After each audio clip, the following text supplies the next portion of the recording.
Très bien, bonjour à tous et toutes. Donc, je suis David Yocho, je suis très content de vous accueillir ce matin pour ce webinaire que je vais avoir le plaisir de faire avec Maxime. Bonjour Maxime. Bonjour David, merci pour l'invitation.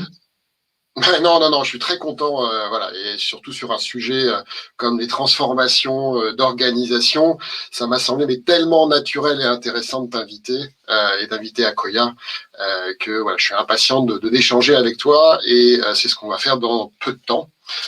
Voilà, donc on attend encore un petit peu que les retardataires, on va dire légers, puissent participer au live, au direct, et notamment en profiter pour poser des questions via le chat. Bien entendu, pour ceux qui regardent en replay, vous avez la possibilité de prendre votre temps pour regarder, écouter cet échange sur les transformations des organisations très humaines et dans une situation un peu particulière qui est cette période post-Covid. On est à un moment où on vit un espèce de déconfinement printanier, même si la météo n'est pas toujours dans ce cadre-là. Et bien, en tout cas, ça fait du bien et on est très content de vous avoir, même si c'est toujours en ligne. En attendant peut-être des rencontres plus physiques. N'hésitez pas à partager, à utiliser le chat qui est dans la plateforme, donc qui est à peu près à droite normalement pour vous. Donc voilà, n'hésitez pas à poser vos questions au fil de l'eau sur ce sujet, à partager vos expériences. Avec Maxime, on essaiera de les prendre un peu au fil de l'eau, mais de toute façon, il y aura à la fin ce moment où on regardera si on a oublié des questions. N'hésitez pas à les partager, bien entendu. Voilà. Le format, comme vous le connaissez, pour ceux qui viennent qui sont un petit peu des habitués, puis pour les nouveaux, on va durer à peu près 30 minutes, un peu d'échange de conversation avec Maxime sur ce sujet, et puis on va laisser un peu de temps pour faire des échanges avec vous et approfondir des sujets que vous aurez envie d'approfondir. Voilà. Alors pour ceux qui ne connaissent pas très rapidement ZES, pour qui c'est la première fois peut-être qu'ils nous rejoignent, sur ce genre d'événements. Voilà, je vous présente en quelques mots ZES. Donc ZES, c'était un éditeur d'une solution logicielle, on va dire nouvelle génération, dont la mission est de vous aider à rendre vos organisations plus épanouissantes et performantes. Voilà, simplement partout. Donc on est une application web et mobile qui a l'ambition, voilà, de vous apporter des solutions, des réponses très opérationnelles adaptées à cette ambition. Et on en reparlera un petit peu en fil de l'eau, même si ce n'est pas un webinaire pour vous vendre, entre guillemets, ZES, mais pour vous donner envie de vous intéresser à ces usages. On a la chance de réunir 35 talents aujourd'hui. Ah, tiens, il faut que je mette à jour mon slide. Je vois qu'il y a 30, et donc aujourd'hui, on va atteindre bientôt 35, très engagés par cette mission et des clients très variés, comme vous pouvez le voir, de taille, de secteur, voilà, qui constituent cette communauté qui zeste leur organisation. Voilà, c'était une présentation rapide de ZES pour ceux qui ne connaissent pas. Je te propose, Maxime, c'est peut-être de faire la même chose sur Akoya. Oui, puisque j'imagine que certains d'entre vous ne connaissent pas Akoya. Donc bonjour à tous ceux qui viennent de nous rejoindre. Donc, Akoya, c'est un cabinet de conseil en stratégie qui est spécialisé sur les enjeux humains de l'entreprise. Et on a 3 grands domaines d'expertise. Le premier, c'est tout ce qui est relié à la transformation des métiers et des organisations. Donc, comment on va accompagner le business par rapport aux grands enjeux, à leur grande transformation et les impacts que ça va avoir. Le deuxième axe est plutôt sur l'expérience collaborateur. Donc là, c'est plutôt comment accompagner les collaborateurs dans leur expérience depuis leur onboarding jusqu'à leur fin de parcours avec tout ce qui passe par le talent management, les formations. Donc, comment améliorer l'expérience collaborateur globale. Le troisième axe, il est lié à l'innovation dans les pratiques RH. Quand les RH parlent au RH, comment définir une vision RH qui soit claire, comment rendre la fonction RH avec plus de valeur ajoutée, notamment à travers la data, en structurant, en exploitant la data RH, ce qui est quelque chose qui n'est pas forcément facile pour les départements RH aujourd'hui. Idem, on collabore avec essentiellement les grands groupes internationaux et français, même si on collabore de plus en plus avec des scale-up, et ce, dans différents secteurs. Vous voyez ici quelques exemples très variés, donc que ce soit la banque, le retail, le luxe, l'énergie, pour n'en citer que quelques-uns. Et si on est ici aujourd'hui, c'est aussi parce qu'on a récemment sorti un baromètre qu'on appelle le Human Transformation Index, en partenariat avec Parlons RH, qui a recensé plus de 500 participations de tout métier, que ce soit RH et aussi opérationnel. Et l'idée, c'était de mesurer l'impact de l'humain dans les transformations, qui est aussi une des thématiques qu'on va évoquer aujourd'hui. Et vous le verrez en filigrane dans cette discussion, qu'il y a certains chiffres qui vont être, j'imagine, très intéressants pour vous. Exactement, c'est la publication de cet index qui m'a voilà, qui m'a titillé, on va dire, et qui a déclenché l'organisation de ce webinaire. Donc, et j'ai pas mal travaillé sur ces sujets de transfo et le fait de mettre autant en avant que ces transformations, finalement, elles sont d'abord humaines. J'ai trouvé ça super intéressant et les résultats très riches. Et donc, je suis très content de t'avoir pour avoir cet échange, bien entendu, qui va être alimenté par cet index, mais aussi par nos différents retours d'expérience à tous les deux. Et encore une fois, pour ceux qui viennent d'arriver, n'hésitez pas à partager vos expériences, vos avis et vos questions. Alors, en fait, effectivement, on est ici sur un sujet des transformations, on va dire, très humaines, de comment on les réussit, parce que tout simplement, c'est pas nouveau. C'est un sujet qui est assez clé dans vos organisations, dans vos entreprises. Je pense que vous avez depuis très longtemps fait de nombreuses transformations. C'est une espèce de discipline organisationnelle. Hein. Il y a le marketing, il y a la production, la R&D et la RH, et il y a la capacité à gérer cette transformation. Et souvent, justement, cette gestion de la transformation n'est pas une fonction dans l'entreprise, et pourtant, elle est très, très, très importante. Et elle n'a jamais été finalement aussi importante depuis ces dernières décennies. Et on ne va pas passer trop de temps dessus parce que je pense que vous en êtes convaincus et vous l'avez déjà bien entendu, c'est qu'on est depuis quelques décades dans un monde qui s'accélère, qui devient de plus en plus incertain, de plus en plus volatile, de plus en plus complexe aussi, de plus en plus mondial. Et ça, c'est un phénomène, enfin en tout cas un environnement qui rend à la fois les organisations souvent plus nécessaires, plus fréquemment nécessaires, pour justement être bien en ligne en tant qu'entreprise, en tant qu'activité, en tant qu'organisation dans cet environnement, hein, pour ne pas être déphasé, décalé, en retard ou sous-performant, en plus, c'est aussi un élément à prendre en compte quand on se transforme. Et donc, les organisations qui lancent ces transformations doivent prendre en compte éventuellement le fait que ça va être remis en cause, peut-être très vite, qu'il peut y avoir des choses trop complexes à anticiper, et donc peut-être aussi d'apprendre en marchant ou de faire évoluer cette transformation en marchant aussi, et donc d'avoir une certaine agilité, puis de gérer parfois des ambiguïtés dans un monde qui est difficile à cerner et un environnement complexe. Voilà, donc ça c'est ce monde VUCA que certains bien entendu connaissent déjà. Et puis il y a ce phénomène qui est là aussi pas nouveau, mais qui se greffe et qui s'entretient aussi de ce monde VUCA, qui sont l'évolution des attentes de vos collaborateurs, vos managers, avec une compétition, hein, bien entendu, pour recruter et fidéliser les meilleurs.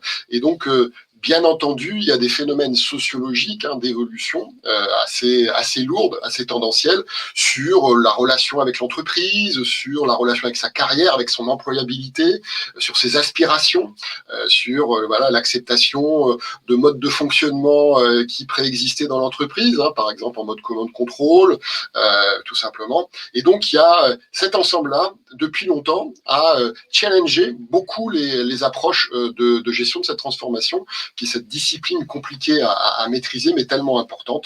Et donc, la question de comment on réussit à ces transformations en mode de plus en plus accéléré, mais toujours très humaine. Moi, j'avais un prof qui m'avait expliqué, quand il m'avait introduit le sujet de la gestion du changement, qui m'avait dit il faut toujours 9 mois pour faire un bébé. Et donc, on ne peut pas accélérer ce processus. C'est un peu ça. C'est-à-dire que même si le monde et les transformations sont accélérées, les humains qui font ces transformations restent des humains, il faut le prendre en compte. Et c'est là l'une des questions qu'on va traiter avec Maxime. Et ce qui est intéressant sur le sujet des transformations, c'est qu'on voit qu'il y a un certain nombre de transformations qui vont toucher toutes les entreprises. On pense notamment à la digitalisation, qui est impactante pour toutes les entreprises, mais dans les secteurs, ça va se matérialiser de façon différente. Si on pense au retail, ça peut être comment on repense l'expérience collaborateur dans les magasins, comment la digitalisation va permettre d'augmenter l'expérience, tout en ayant une balance un équilibre entre le retail physique et l'approche digitale qui prend de plus en plus son essor. Pour les médias, ça peut être comment on peut utiliser cette digitalisation, les nouvelles technologies pour pouvoir proposer d'autres canaux de communication. Donc en fait, une même transformation peut être vécue différemment selon les secteurs. Et le point commun, c'est qu'elles vont toucher tout le monde et qu'il va falloir les anticiper. Et je pense que c'est une belle transition sur la thématique d'après, qui est le Covid, qui nous a tous impactés ces derniers mois, cette dernière année. En fait, on se rend compte que le Covid a été un accélérateur de transformation qui était déjà existante. Si je reprends l'exemple du retail, par exemple, la logique n'était plus comment on va trouver un équilibre entre le retail physique et le retail en ligne, c'est plutôt comment on fait quand tous nos magasins sont fermés pour continuer d'exister. Sur les médias, ça peut être comment on fait quand on n'a plus de source de revenus, parce qu'en fait, tous les annonceurs publicitaires se retirent petit à petit par crainte. Et donc, il y a un vrai enjeu de résilience qui s'est posé pour toutes les entreprises, qui a été fondamental. Et j'imagine que vous qui nous écoutez, ça a été un des gros enjeux des derniers mois.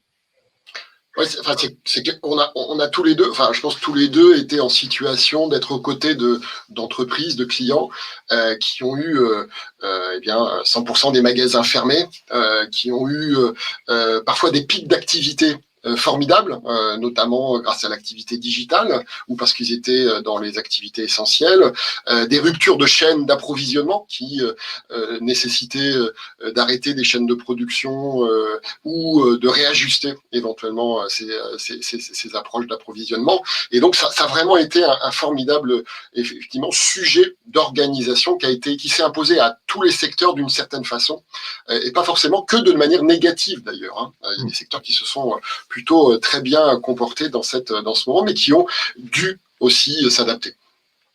Par contre, et ça, parce que c'est pas la première crise, entre guillemets, un peu structurelle qu'on vit les uns et les autres, et au niveau même mondial. Par contre, là, la nature particulière de cette crise, donc qui est une pandémie, à l'origine, a été particulièrement impactante pour les individus et tous les individus. Et j'ai envie de dire que peut-être pour la première fois, le collaborateur le plus opérationnel, comme le PDG d'une très grande société, avait le même impact individuel, personnel, physique avec la crise qui se passait.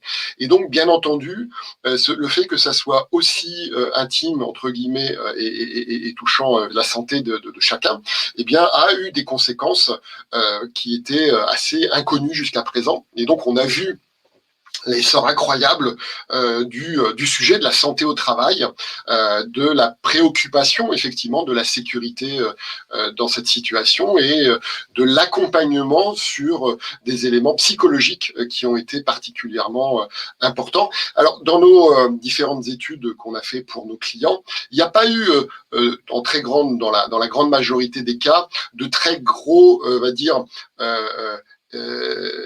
baisse ou de très grosses chutes, on va dire, globalement, de la motivation ou une espèce d'explosion généralisée du stress. Par contre, il y a eu là une explosion des extrêmes, c'est-à-dire avec notamment des situations de détresse importantes sur un nombre beaucoup plus important qu'avant et qui nécessitaient des réponses et des accompagnements très importants. Donc, l'entreprise post-Covid, quelque part, elle a remis, en plus du sujet de résilience que tu évoquais, Maxime, le sujet de la santé au travail d'une manière assez étonnamment générale parce du fait de sa nature même qui est une pandémie. Et puis l'autre point qui a été l'une des conséquences des mesures pour freiner cette pandémie, c'est le confinement. Eh bien, ça a été la généralisation là où c'était possible du télétravail et qui a, on va dire, de manière concomitante, accéléré la transformation digitale puisqu'il fallait accéder à son outil principalement digital à distance et donc il a fallu accélérer l'équipement, la mise à disposition des outils en mode beaucoup plus agile, beaucoup plus distanciel que dans un poste de travail sécurisé dans les bureaux, etc. Et donc il y a eu vraiment au-delà de la digitalisation la prise en compte de l'importance du télétravail, et on va en reparler. Donc ça fait partie quelque part de ces 3 points qui nous semblent particulièrement importants avec Maxime sur cette espèce d'agenda post-Covid, la résilience, la santé au travail et l'organisation du travail, notamment à cause du télétravail qui se généralise. Donc, ce qu'on vous propose, c'est de continuer. N'hésitez pas, je rappelle, si vous avez des questions. Donc ça, c'était un petit peu l'appel à l'action.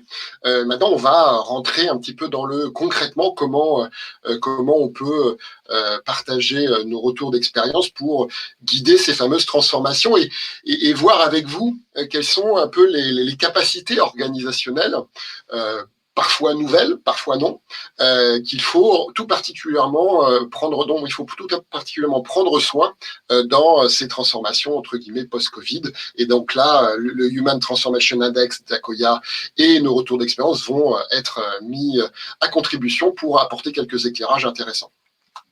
Dans les choses qu'on a voulu synthétiser avec Maxime, c'est finalement de dire qu'il y a 3 capacités stratégiques qui étaient déjà préexistantes, on va dire, avant cette crise très particulière, qui sont très très importants et qui vont impacter positivement votre index de transformation humaine, mais et plus globalement votre capacité à pouvoir vous transformer. Et on va le voir avec Maxime, le fait d'avoir une planification stratégique de vos collaborateurs, des compétences notamment particulières dans votre organisation, le fait d'avoir une écoute continue des collaborateurs et le fait d'avoir une fonction RH d'excellence au sein de votre organisation. Ça, c'était trois capacités qu'on va détailler qui existaient préexistantes et qui sont, entre guillemets, validées, encore plus importantes certainement aujourd'hui. Les 2 autres qui nous semblent là, peut-être des éléments qui ont pris une acuité beaucoup plus importante avec la crise Covid, c'est la question du sens dans l'organisation et l'agilité quelque part dans le management qui est proposé. On vous propose donc avec Maxime de passer en revue chacune de ces capacités pour échanger avec vous sur qu'est-ce que ça veut dire concrètement et certainement de vous donner des pistes concrètes pour pouvoir les adresser dans vos organisations.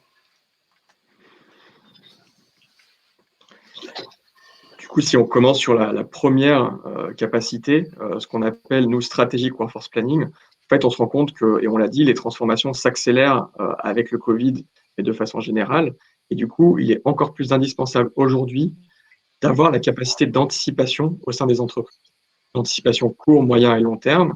Et moyen et long terme, à la fois sur le volet effectif, donc de combien de personnes j'aurais besoin sur tel métier, quel profil il va falloir avoir, mais aussi sur le volet compétences.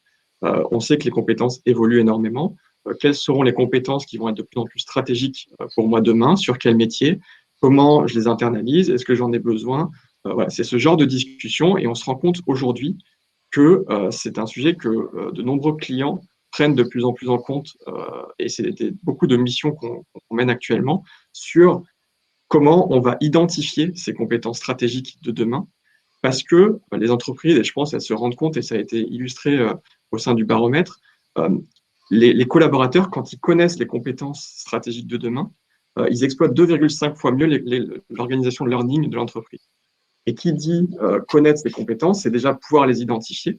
Et pour les identifier, il faut se reposer la question de quelles sont les transformations business qu'il y a derrière, quels sont les grands enjeux humains pour pouvoir ensuite les transmettre aux collaborateurs et qu'ils puissent se les approprier et donc monter en compétence sur ces sujets. Donc, on se rend compte que c'est vraiment, c'était quelque chose qui est connu des entreprises, puisqu'on collabore depuis plus de 10 ans maintenant avec certaines entreprises dans l'anticipation de leur workforce, mais aujourd'hui, c'est devenu encore plus primordial qu'il y a.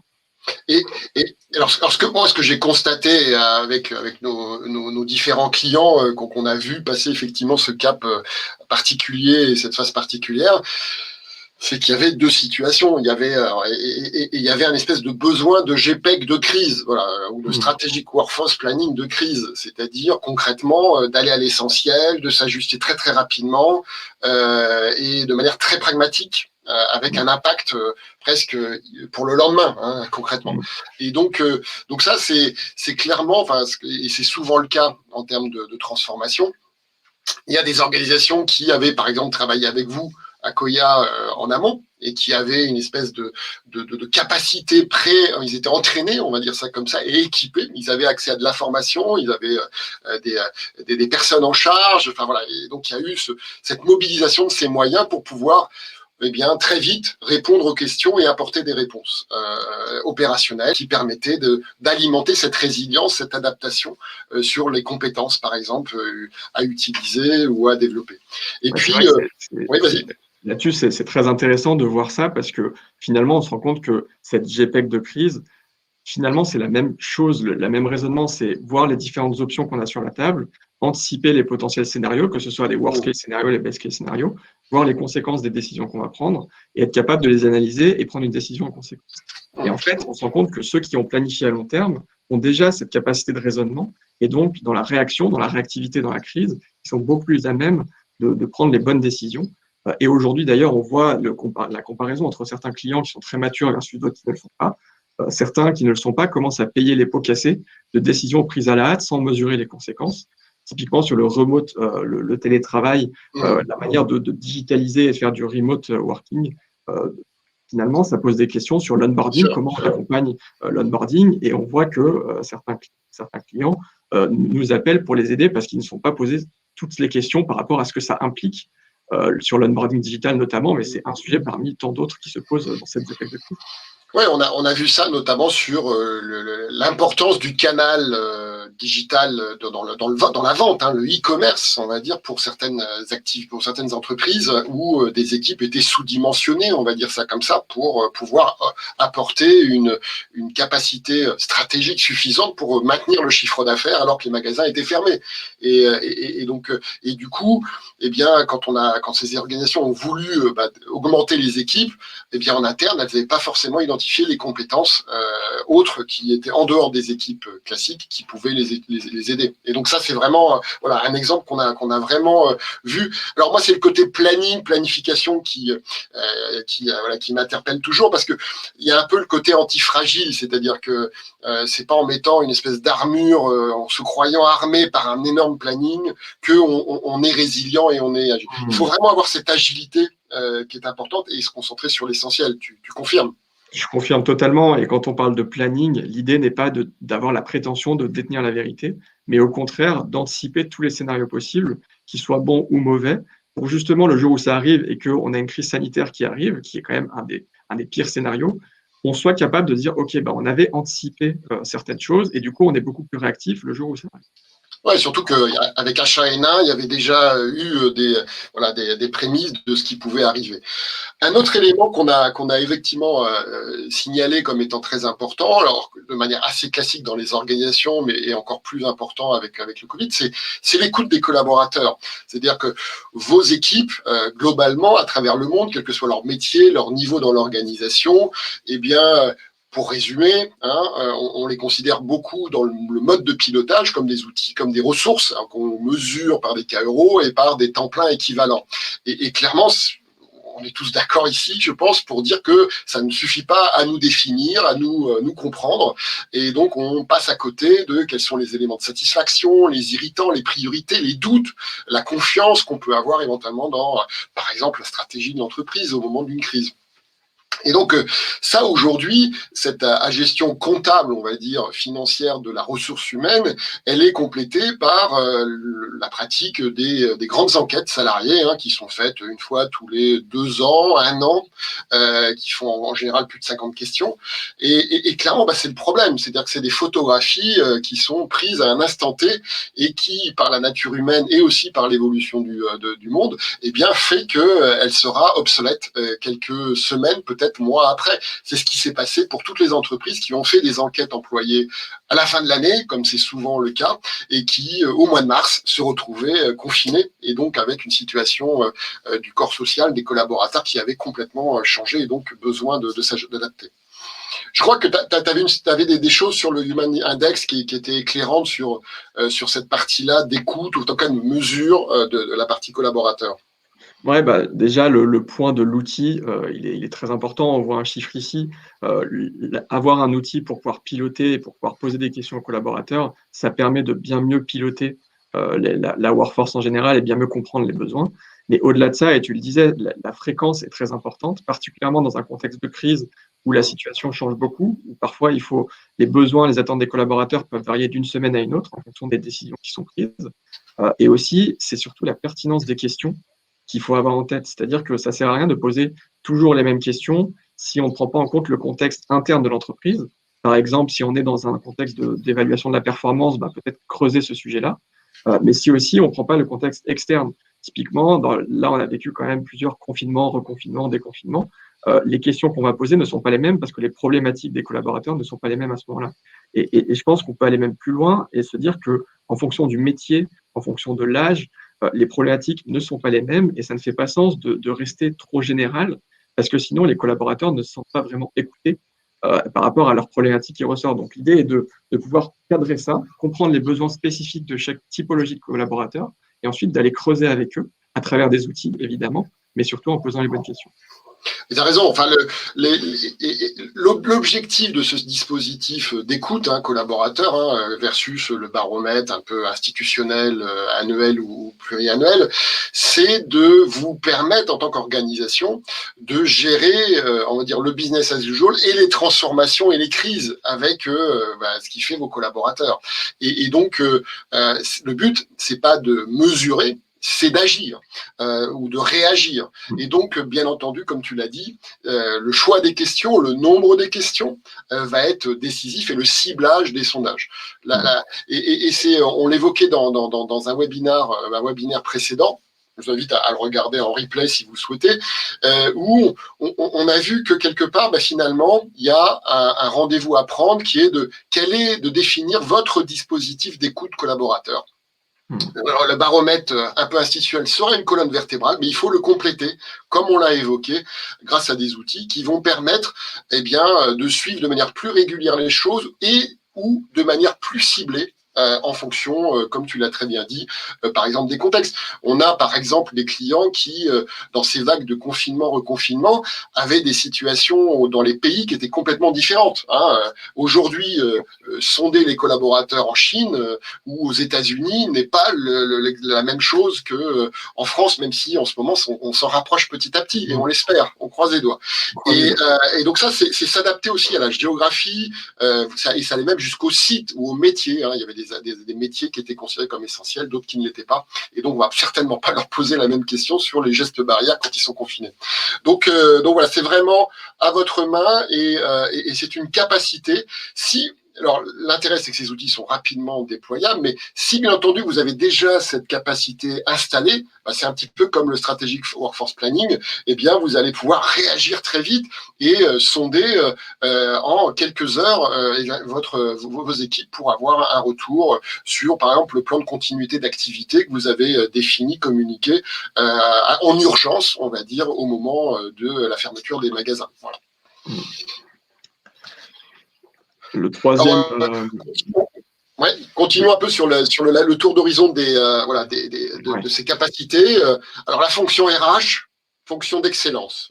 Ouais, alors là, c'est un chiffre très intéressant qui est sorti du baromètre. Je précise juste que le baromètre, à la base, a vocation à se répéter d'année en année, se concentre sur les transformations humaines et n'était pas concentré sur le Covid. De fait, le Covid a joué un rôle dans les réponses, évidemment.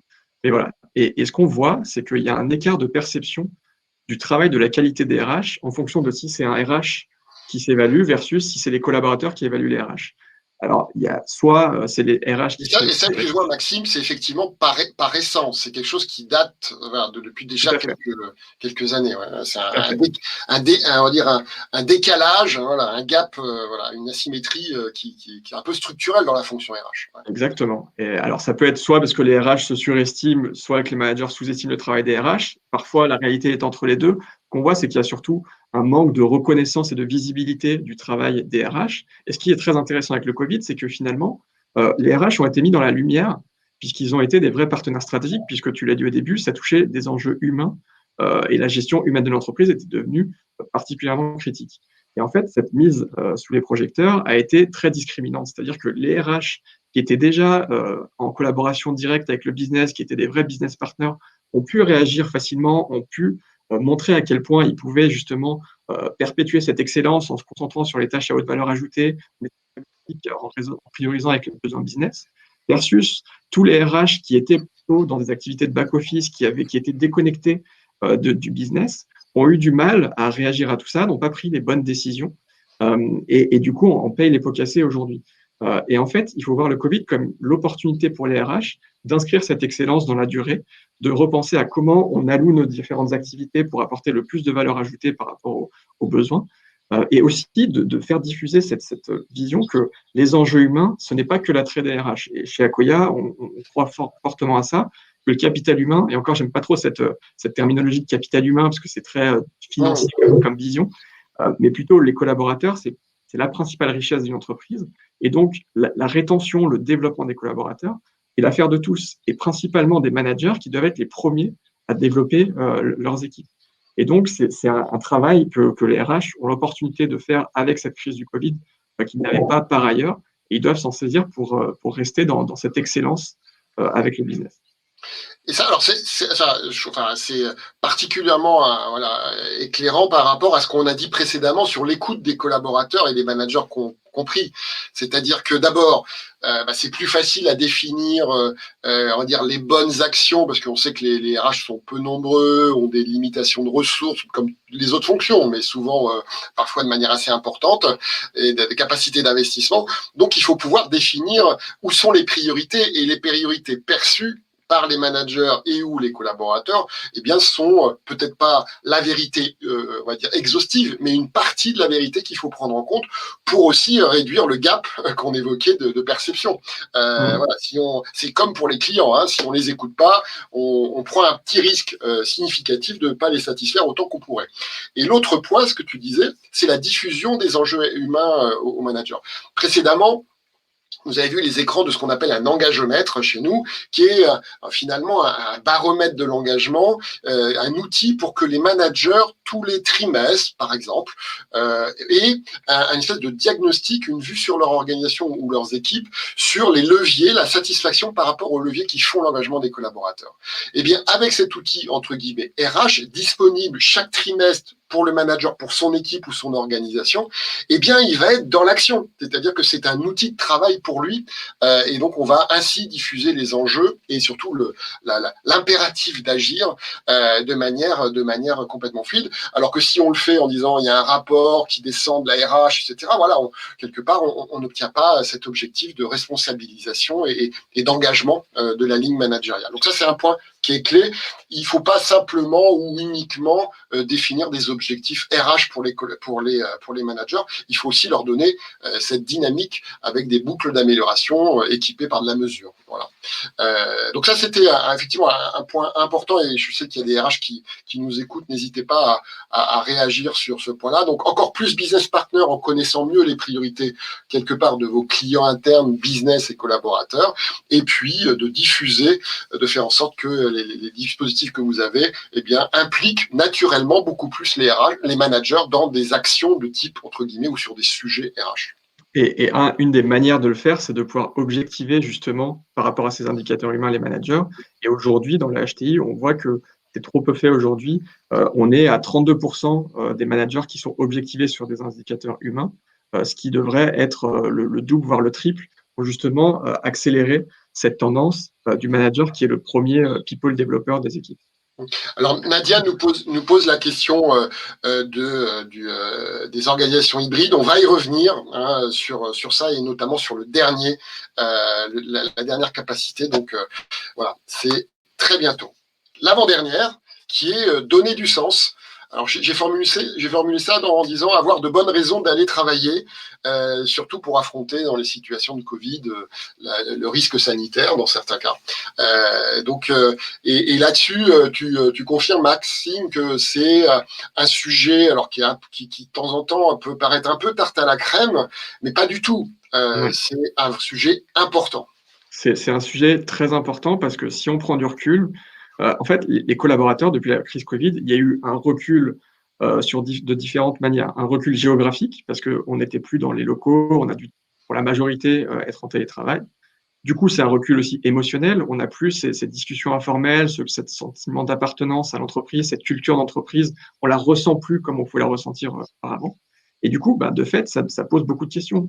Est-ce qu'on a vraiment envie de travailler pour cette entreprise? pourquoi je me lève le matin pour aller travailler. Et ça nécessite pour l'entreprise de renforcer le sens au travail, comment on veut communiquer ça à nos collaborateurs, quelle est la vision de l'entreprise, voilà, quel est notre leitmotiv. Et pour ça, ce qui est intéressant dans le Human Transformation Index, on n'aurait pas parié, c'est que juste communiquer cette vision de l'entreprise, ce sens de l'entreprise, permet aux collaborateurs de se sentir plus engagés. C'est-à-dire que les collaborateurs n'ont pas besoin d'adhérer à la vision de l'entreprise pour pouvoir être engagés. On est à 30% quand même d'amélioration si on communique seulement sans qu'il y ait l'adhésion. Pour autant, évidemment, communiquer, ça ne suffit pas. Et l'idée, c'est de pouvoir donner du sens, et c'est ce qu'on met là à tous les étages. C'est-à-dire que si on parle juste de la vision globale de l'entreprise, si je prends un exemple, on veut que l'entreprise, le collaborateur soit vraiment responsable de son propre développement. On veut insister justement cette responsabilisation.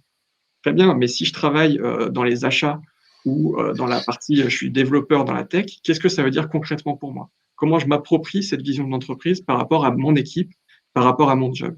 Et ça, c'est important, et trop d'entreprises considèrent que oui, ok, on a communiqué la vision et ça s'arrête là. Non, le travail, il est de collaborer avec les différentes équipes pour que chacune s'approprie cette vision-là, la fasse sienne, et du coup, qu'elle voit clairement ce que ça correspond pour eux et que ça redonne du sens au travail et de l'engagement. J'ai un petit témoignage, Ouais. j'ai un petit témoignage de zeste pendant cette crise, c'est-à-dire qu'on a une roadmap produit, voilà, qui définit un peu à l'avance ce qu'on veut faire, parce que ça prend du temps, un petit peu à designer, même si on va très vite.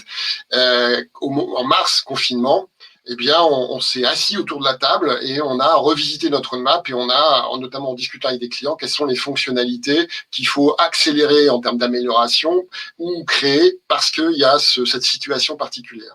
Et donc, du coup, toute l'entreprise, du développeur en passant par les marketing, par les sales, avait, on va dire, l'idée de l'identification et le sens de dire, OK, on est un outil, on est une réponse pour aider nos clients. Et dans cette situation difficile, il suffit qu'on regarde qu'on redéfinisse ce qu'on a à faire pour avoir ce sentiment d'utilité.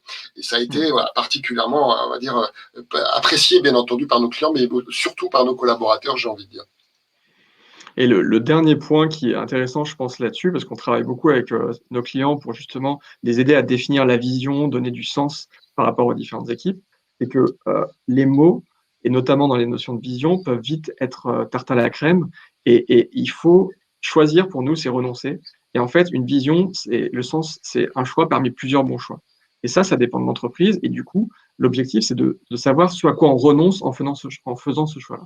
Par exemple, sur la responsabilisation des collaborateurs, si on décide de donner cette vision-là, ça veut dire qu'aussi on renonce à des parcours qui soient très standards, qui soient cohérents et exactement les mêmes pour tout le monde. On laisse une place d'autonomie par rapport aux collaborateurs, par rapport à ses appétences, etc.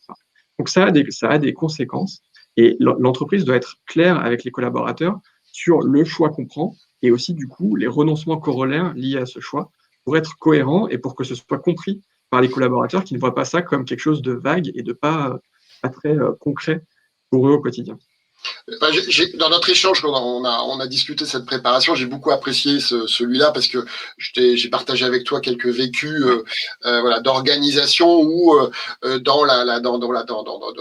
termes de cohérence, on parlait par exemple dans des principes de management de dire que les top managers, les managers devaient être intrapreneurs avec la gestion du risque. Donc voilà, donc voilà, vous avez le droit de prendre des initiatives, mais vous n'avez pas le droit de faire des échecs. Donc clairement, on est dans cette cohérence pas assumée, on va dire, où faut choisir. Soit on est dans minimiser le risque, soit on est dans la prise de risque pour innover, par exemple. Donc ça, c'est des choses qui sont importantes. Et je pense ce sujet du sens a particulièrement pris une acuité importante au moment de la crise. C'est-à-dire que nous, ce qu'on a vu, notamment dans les prises de parole sur les résultats des enquêtes qui sont faites, les PDG, les comités de direction ont été les sponsors et quelque part les premiers communicants sur les résultats et sur les plans d'action qui en sortaient. Et donc, alors qu'avant c'était plus diffus, voilà, plus cascadé, avec la fonction RH un peu en ambassadeur en chef. Et donc là, on a vraiment vu une montée. Et donc, je pense que tous les collaborateurs en situation de crise se tournent quelque part vers les dirigeants et attendent, et chaque geste, chaque parole est importante, chaque décision est importante dans ce moment-là. Donc, clarté et cohérence sont vraiment nécessaires. nécessaire. Et tu parlais justement en gestion de crise, on n'a pas beaucoup de temps pour pouvoir définir tout ça, c'est changeant. Et je pense que être cohérent, c'est aussi accepter de ne pas tout savoir et Mmh. d'être transparent avec les collaborateurs sur le fait qu'on ne sait pas tout. Et les collaborateurs seront d'autant plus engagés qu'ils sauront que voilà, ils savent où en est l'entreprise, là où c'est acté, là où c'est en cours d'être acté. Ça permettra de se sentir beaucoup plus voilà, engagé avec l'entreprise, plutôt que si on n'est pas transparent, qu'on communique que les décisions qu'on sait, qui vont potentiellement changer dans les semaines à venir. Voilà, c'est aussi important. Ouais, un exemple qui va lier avec notre sujet suivant par rapport à ça, c'est les dirigeants qui disaient pendant le confinement au début, on va prendre soin de vous, voilà, on vous aime, votre sécurité en premier, etc. Et qui, dès que voilà, il y avait un peu de temps passé, ont quelque part poussé, eu des messages différents en disant revenez au bureau. Alors que le gouvernement, les mesures voilà, contextuelles disaient attention, le télétravail en priorité. Et donc là, on avait un espèce de voilà, de dissonance entre à quelques semaines près. Et donc, bien entendu, les collaborateurs avaient du mal à comprendre et ça a été perçu dans certaines enquêtes baromètres qu'on a fait au fil de l'eau. Donc, oui, parce que typiquement, le télétravail, au-delà de cet aspect un petit peu de posture managériale qu'on évoquait, ça a été un formidable révélateur de l'agilité. Du management, on va dire, et managérial. C'est-à-dire comment des pratiques qui sont peut-être plus inspirées par le commande-contrôle, plus pratiques autour de la machine à café, des salles de réunion, de la présence physique, tout simplement. Eh bien, comment ça se met en place, comment je contrôle, comment je fais mon activité de management avec cette distance et donc le fait de ne pas voir les gens. Alors, c'est vrai que souvent, ça s'est matérialisé par une augmentation incroyable de nombre de réunions. C'est-à-dire que voilà, on enchaînait comme des perles les réunions. Il y avait une explosion du nombre de réunions avec le confinement par rapport à l'organisation, on va dire, classique. Donc clairement, voilà, on sait l'effet de la réunionite, donc ça n'a pas été la bonne approche et ça a eu quelques séquelles, notamment sur des stress, sur des charges mentales et sur même des charges squelettiques voilà, dans le télétravail. Et un élément qui est important, c'est que 93% des collaborateurs, des salariés veulent continuer le télétravail. Donc ça veut dire que ça fait partie de la nouvelle donne, ce qu'on évoquait de l'agenda de l'entreprise. Donc forcément, toutes les organisations ont ce sujet-là à revisiter, elles le font, et c'est pas simplement de renégocier des accords télétravail, c'est beaucoup plus important que ça, et ça re-questionne, je pense en particulier, la manière, la posture, les compétences, les outils, les rituels de management, de proximité, d'équipe, on parle là pas des leaders tout en haut, on parle du manager direct des collaborateurs. Et ça, c'est certainement une des capacités pour gérer les transformations et les situations de crise et qui va être les plus importantes, puisqu'on a vu l'importance du management de proximité un peu revenir avec cette situation compliquée où il fallait trouver des solutions très locales, très opérationnelles et puis tout simplement être en contact avec les collaborateurs malgré les difficultés. Est-ce que toi, comment tu as vu ça de ton prisme Akoya sur cette façon d'aller quelque part vers du télémanagement ou du management hybride? Alors déjà, on partage totalement la tendance qui est le télétravail est accepté. Et nous, ce qui était surprenant, c'est de voir à quel point les entreprises qui étaient très conservatrices, très vieux jeu, qu'on a pu voir avant la crise, se sont elles-mêmes rendues compte que oui, le télétravail avait les bienfaits et qu'ils avaient conscience qu'on ne reviendrait jamais au monde d'avant. Et en fait, le télétravail n'est qu'un moyen supplémentaire de collaborer. Et l'objectif, c'est d'inclure non pas juste la réflexion autour du télétravail, qui est actée. Il faudra évidemment, comme tu le dis, repenser certaines modalités pour gérer la réunionite, etc. Mais dans un cadre de collaboration plus large, qui est les modes de collaboration géographiques, mais aussi les modes de collaboration temporels. Est-ce qu'on va repenser les horaires de travail des différents collaborateurs? Et en fait, tu le dis, le manager est un peu la pierre angulaire de tout ça. Il doit insuffler justement ce renouveau. Et on voit, nous, un gros différentiel. Les collaborateurs considèrent que la collaboration est 30% plus efficace si les managers sont sensibilisés aux différents styles de management. Et ça, c'est la préparation du monde d'après. On voit que certains managers l'ont déjà bien inculqué, arrivent déjà à gérer ce genre d'imprévus et de nouveautés. Et ces managers-là seront plus à même demain de pouvoir collaborer de façon plus efficace avec les collaborateurs.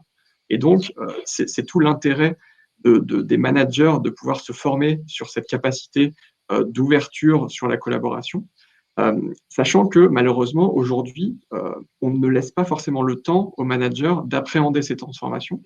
On leur demande de faire ça en plus de tout le travail qu'ils ont à faire à côté, opérationnel, et du coup, ça ne permet pas de prendre le temps de bien se former là-dessus. Ce qui est un peu l'enjeu des entreprises aujourd'hui, de comment j'accorde du temps à ces managers pour pouvoir préparer l'après dans la collaboration. Ouais, c'était un autre indicateur de l'index, hein, qui Ouais. était voilà, le côté, voilà, on demande beaucoup aux managers dans ces phases de transformation, mais on leur donne très peu de temps. Donc il y a un côté un peu compliqué, quoi. Tu parlais de cohérence. Voilà. Et c'est vrai que, et pour répondre à Nadia sur quel est des conseils pour de bonnes pratiques que l'on voit et que l'on met en place, eh bien, je pense, la fonction RH, c'est certainement de se focaliser assez vite, si c'est pas encore fait, sur ce management de proximité. C'est-à-dire comment, en tant qu'individu manager, eh bien, je gère une équipe distancielle ou en tout cas en mode hybride. Il y a d'autres sujets, hein, bien entendu, mais notamment sur l'organisation immobilière, voilà, enfin au niveau plus global peut-être, mais au niveau de la maille équipe, le manager, comment il fait quand il y a des collaborateurs qui sont tout le temps en télétravail ou très majoritairement en travail, quand lui-même il est en télétravail et que les collaborateurs ne le sont pas forcément tous. Donc ça repose des questions. Et là-dessus, il faut être empathique avec eux, il faut les associer, il faut faire du co-design. Vous avez la possibilité de faire des choses très concrètes. Donc c'est pas des grandes inspirations ou envolées, on va dire sur des postures, sur des philosophies managériales. C'est vraiment comment je donne un cadre beaucoup plus régulier, beaucoup plus clair sur ce que j'attends d'un collaborateur sans que je puisse le contrôler physiquement. Et c'est là où on voit l'explosion des approches de type OKR, Objectif Key Result, ou de la définition d'objectifs un peu plus court-termistes, opérationnels, avec des rituels où le manager va pas être simplement sur l'évaluation comme il l'est dans l'entretien d'évaluation annuelle ou de mi-année, mais vraiment en disant, écoute, pas de pression sur l'évaluation. Là, les 5, 10, 15, 20 minutes, 1 heure qu'on passe ensemble, c'est pour t'aider à réussir. Comment je peux t'aider? Donc, c'est ces points réguliers qui peuvent être mis en place. Voilà, c'est vraiment ces choses-là très, très concrètes et qui sont attendues par la plupart des managers, d'avoir concrètement une boîte à outils qui évolue, qui leur permet de faire ça. Et là, le digital, bien entendu, va être un allié. Et je suis totalement aligné avec ça, David. Et pour compléter et pour répondre à votre question, Nadia, l'organisation hybride, c'est aussi la clé, selon nous, c'est de pouvoir segmenter les différentes typologies de population avec les problèmes qui sont associés et de pouvoir proposer des réponses qui soient associées. On a écrit, j'ai eu la chance d'écrire un livre blanc à ce sujet sur l'expérience collaborateur et de montrer que personnaliser l'expérience collaborateur est clé dans tout ça. Et en fait, l'organisation hybride n'est pas juste hybride télétravail, travail présentiel, elle est hybride en fonction des différentes équipes.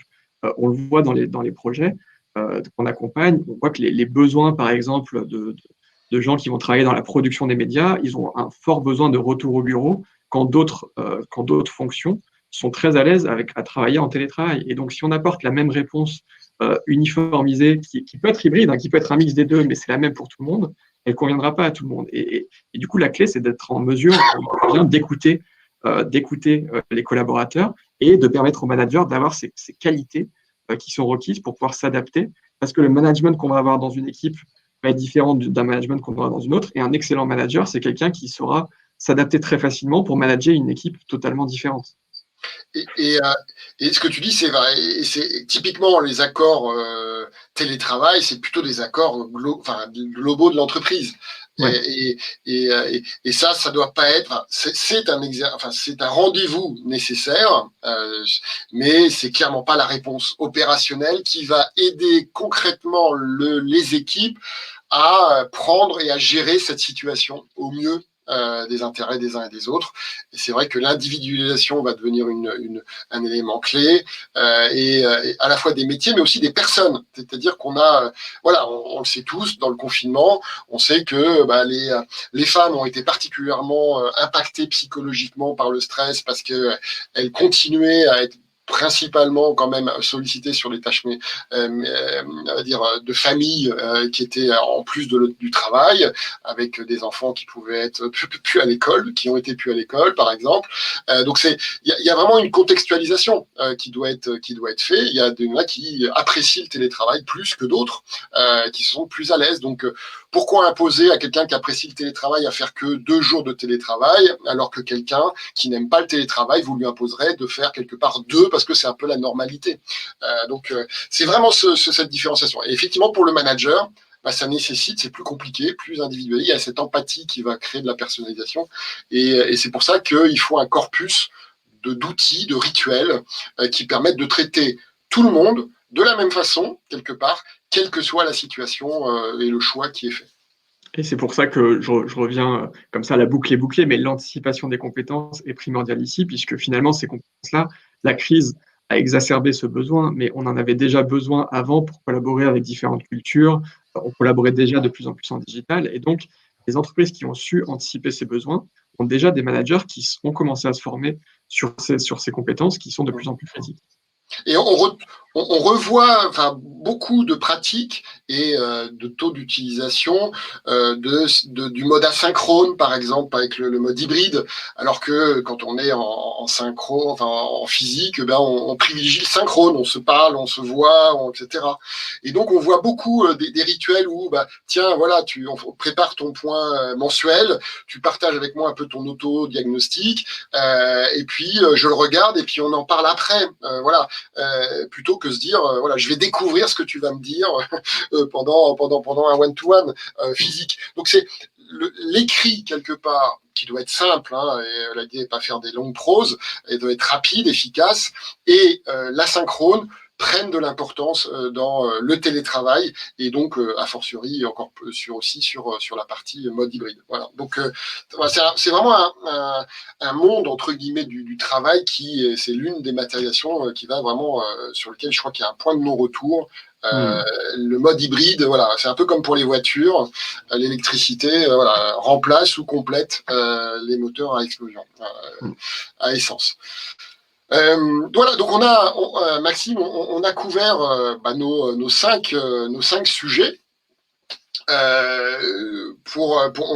N'hésitez pas si vous avez des questions, des réactions, si vous n'êtes pas d'accord, s'il y a des choses qu'on a par exemple complètement zappées, qui vous semblent être des capacités importantes pour gérer les transformations, des retours d'expérience, n'hésitez pas à le partager dans le chat ou dans les questions. Sachez que vous pourrez voir ce webinaire en replay, comme d'autres, voilà, qui sont, je trouve, moi personnellement particulièrement passionnants, notamment ceux de nos clients. Je pense à Decathlon qui a transformé l'entretien annuel, ou EDF, IT, ou des structures peut-être plus petites, mais qui, très éclatées géographiquement, ont répondu à ces aspects de décentralisation, notamment avec nos solutions. Et donc, je vous invite vraiment à les découvrir. Je vous dis simplement aussi que les prochains webinaire, il y en a d'autres, mais le prochain, c'est justement le one-to-one. Je vais me faire un plaisir d'approfondir ce sujet sur les points réguliers pour me manager, y compris en situation hybride, et en particulier, je pense qu'en situation hybride. Et puis, on passera un petit moment le 29 juin pour se dire qu'est-ce qu'on peut faire cet été pour, en tant que manager, mieux se préparer pour la rentrée. Et il y aura un témoignage d'un client, alors j'ai oublié la date, je pense que Viviane pourra préciser la date, qui va parler notamment de techniques de management par objectif, notamment par l'ISO KIAR, qui fait partie de ce cadre, bien entendu, qu'on a évoqué, qui est important dans cette situation-là. Et puis, bien entendu, télécharger le baromètre Human Transformation Index, et qui est vraiment inspirant, et plein de sources d'informations très intéressantes. Et voilà, vous avez l'email de Maxime. Vous pouvez bien sûr me contacter si vous souhaitez qu'on approfondisse un sujet, et surtout, bien entendu, de répondre à voir comment on peut répondre à vos enjeux. Voilà, j'étais très content, Maxime. Est-ce que ça t'a plu? C'était très heureux d'être avec toi. C'est des sujets passionnants, donc c'est toujours dur de pouvoir le résumer en 30 minutes de discussion. On pourra en parler pendant des heures, je pense, ensemble. Donc, ravi d'avoir fait ça, et n'hésitez pas si vous avez la moindre question par rapport au baromètre ou par rapport à des enjeux que vous avez RH à me contacter pour qu'on puisse en parler plus en détail. Exactement. Et merci pour ton intervention, ta participation. C'était pour moi déjà très, très intéressant et très riche. J'espère que ça l'a été, j'en suis sûr, pour ceux qui sont présents maintenant ou qui ont vu ce replay. Écoutez, on vous souhaite avec Maxime une excellente journée, de belles transformations très humaines réussies et peut-être un petit peu grâce ou en utilisant quelques idées, quelques messages clés qu'on vous a fait passer sur ces 5 capacités un peu stratégiques que vous avez compris qu'il est intéressant de préparer un petit peu en amont pour pas le faire dans l'urgence de la transformation. Et donc, on sera ravis, Akoya par ses conseils, Zest par sa solution, de vous accompagner et de vous faciliter ces transformations qui sont de toute façon indispensables. Donc, autant les réussir. Merci à vous tous et toutes. Je vous dis à très bientôt. À très bientôt, Maxime. À bientôt, David. Merci à Au tous. revoir.